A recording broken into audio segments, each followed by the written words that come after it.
আমরা আজকে আপনারা জানেন যে আজকে 27/9/2025 খ্রিস্টাব্দ শনিবার আমাদের মনোনয়নপত্র বিতরণের কথা ছিল। সেই অনুসারে আমরা সকাল 10টা থেকে বিকাল 5টা পর্যন্ত মনোনয়ন বিতরণ করেছি এবং 3টি ক্যাটাগরিতে আমরা মোট 60টি মনোনয়নপত্র বিতরণ করেছি।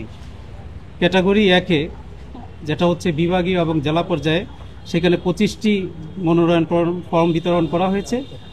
ক্যাটাগরি 2-এ যেটা ক্লাব ভিত্তিক, সেখানে 32টি মনোনয়ন ফর্ম বিতরণ করা হয়েছে এবং ক্যাটাগরি 3-এ 3টি মনোনয়ন ফর্ম বিতরণ করা হয়েছে।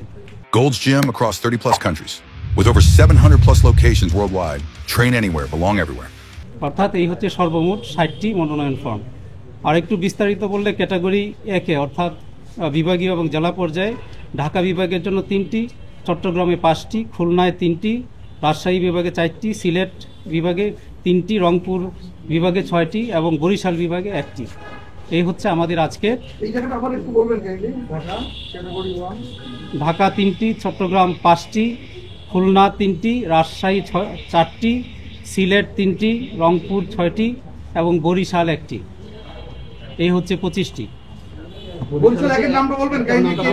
না, এটা বলা যাবে না, এটা কালকে এটা জানিনি যে এটা আমরা গোপনীয়। কালকে হচ্ছে যে মনোনয়ন পত্র জমা দেওয়ার পর না, তাই বলেই তো বলা যাবে না, এটা আমরা পরে বলবো যখন বাছাই প্রক্রিয়া।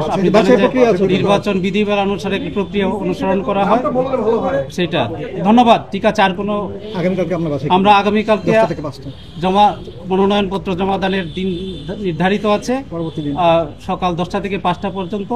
এই মনোনয়নপত্র জমা দানের পর আমরা পরবর্তী দিন বাছাই করব, অর্থাৎ 29 তারিখে আমরা বাছাই প্রক্রিয়া সম্পন্ন করে আবার আপনাদেরকে জানিয়ে দিব।